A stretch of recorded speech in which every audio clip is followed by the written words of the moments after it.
everyone! Good day! At guys, pagluluto ako ng kuhol. Matagal ko na to siyang di natikpan. And nakakita ako sa palengke ng nagbebenta ng kuhol. So, bumili ako ng half kilo lang naman para lang matikman natin muli ang kuhol. Ayan. So, ito yung binili nating gata. Yan siya sa 35 pesos ang presyo ang gata din. Ayan, sinalang na natin yung pangalawang yung pangalawang piga sinalang na natin para kumulo.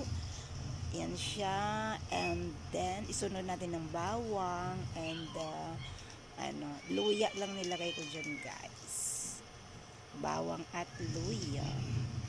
So yun, yan, pinapakulo natin muna yung ating gata, yung pangalawang piga, and then isinalang ko na yung kuhol.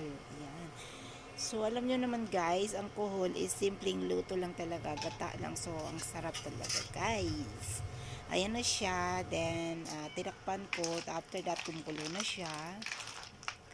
So hinalo-halo ko na para sumiksik yung lasa na tinimpla natin.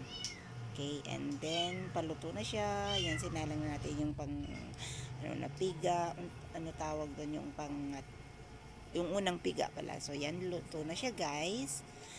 As you can see, super sarap. And sa sobrang sarap guys, naubos ng biyenan ko, nakalimutan akong ipagtira.